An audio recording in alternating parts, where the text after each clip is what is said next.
Pessoal, essa é a nossa aula de sexta-feira de geografia, certo? Ó, nós vamos começar na apostila nova de geografia, na página 158. Nós não vamos fazer a 156 e a 157, porque é só a introdução ao capítulo, tá bom? Então, nós já vamos direto para 158. Então, vamos lá. Os outros animais, assim como nós, seres humanos, também constroem moradias de diferentes tipos. Nossa moradia serve de abrigo e proteção. Temos geralmente uma forte ligação com a casa em que vivemos. Como é a sua casa? Então, na número 1 aqui, o que vocês vão fazer? Vocês vão desenhar a casa de vocês como se vocês estivessem vendo ela de frente pelo lado de fora. Como que é a casa de vocês olhada de frente pelo lado de fora, certo? Então, vocês vão desenhar aqui.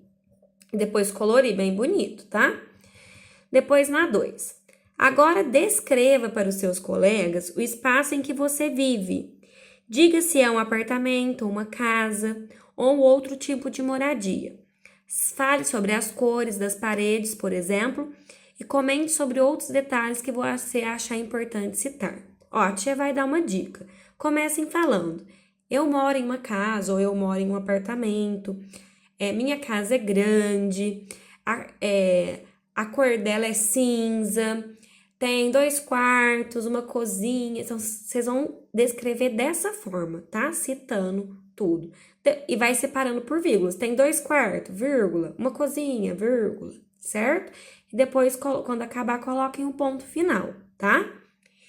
Depois, nós vamos para a página 159, certo? A página 159 é só leitura e explicação da tia Carol. Então, vocês aí não vão fazer nada, certo? Então, vamos lá. Tipos de moradia. Observe as imagens, depois converse com seus colegas e com a professora sobre a importância da nossa casa em nossa vida, tá? Então, vamos lá, ó. Então, vamos observar aqui as moradias, tá? A primeira que nós vemos aqui é a casa, que a gente conhece, tá? É o nome dado às moradias em geral. Essa palavra também significa qualquer construção destinada à habitação de pessoas, tá bom? Nessa imagem, a gente vê uma casa térrea ou plana. O que é uma casa térrea? Ela é construída no chão, tá? Plana, reto. Agora, nós temos aqui ao lado as palafitas. Esse tipo de casa a gente encontra muito na população que mora lá na Amazônia, tá? É na beira dos rios. Essas casas chamam palafitas. São casas construídas, não são casas térreas, tá? Elas são construídas em cima de estacas de madeira, por quê? Quando chove, tudo, o rio tende a subir. Se for uma casa térrea no chão, essa casa pode ser alagada. Então, as palafitas são feitas para proteger os moradores das enchentes, tá? Aí, nós temos aqui os apartamentos, que são muito comuns nas cidades, certo? No centro nas cidades grandes. Então, esses são os apartamentos. Todo mundo sabe, apartamento nada mais é que uma casa construída em cima da outra, tá? E aqui nós temos as malocas, que são a moradia de alguns grupos indígenas do Brasil. São feitas de madeira, cipó e palha. Então, nós temos ocas e malocas, tá?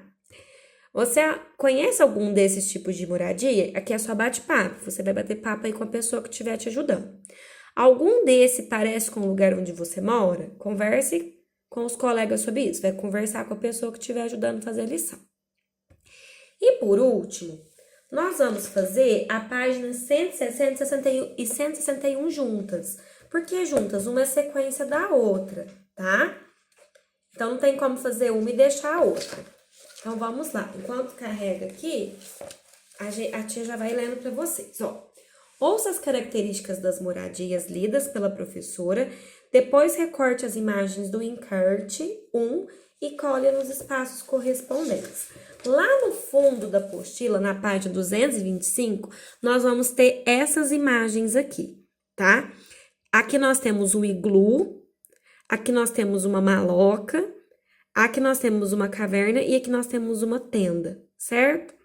Então, vocês vão ler aqui, a tia vai ler para vocês, e vocês vão recortar e colar a imagem no lugar certo, tá? O que as moradias e os abrigos oferecem? Os beduínos, povo de origem árabe, vivem no deserto. Suas casas são tendas, feitas com panos presos a mastros ao chão. O chão de suas tendas é forrado com tapetes. Os beduínos usam camelos como meio de transporte. Como no deserto há pouco pasto, eles estão sempre viajando à procura de alimentos para os seus animais. Então, vocês vão olhar aqui e ver qual é a casinha que se adequa a essas características, vão recortar e colar. Depois, a próxima. Alguns povos ainda usam, em nossos dias, cavernas como moradia. Existem cavernas com divisórias, eletricidade e água encanada. No Oriente Médio e no Afeganistão, que é um lugar que tem muitas guerras, né? São usadas como local de proteção durante períodos de guerra. Em Almeria, na Espanha, algumas cavernas são utilizadas como habitação pela população local. Então, vocês vão olhar aqui qual é que se adequa, vão recortar e vão colar, certo? Depois, nós vamos para a última página do dia, que é a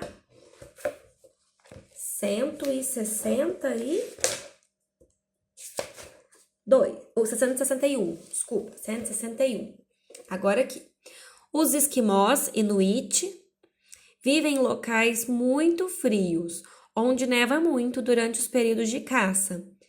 Moram em abrigos provisórios, chamados iglus. Esse tipo de moradia é construído com blocos de gelo. Dentro dos iglus, os esquimós ficam protegidos dos ventos e nevascas, certo? Então, vocês vão olhar aí qual é a moradia que se adequa a essa característica, vão recortar a figura e colar. E a última, os indígenas de alguns povos do Xingu, por exemplo, vivem em ocas. Nesse tipo de moradia, a parede e o telhado são feitos de palha e madeira, retiradas da floresta. Dentro dessas casas, os indígenas dormem em redes, penduradas em colunas de madeira da própria estrutura da oca, tá? Mesma coisa, vocês vão olhar aqui, ver qual que se adequa às características, recortar e colar. Depois que terminar, é só mandar foto para a tia Carol da atividade realizada, tá bom? Um beijo, fiquem com Deus e bom final de semana para vocês.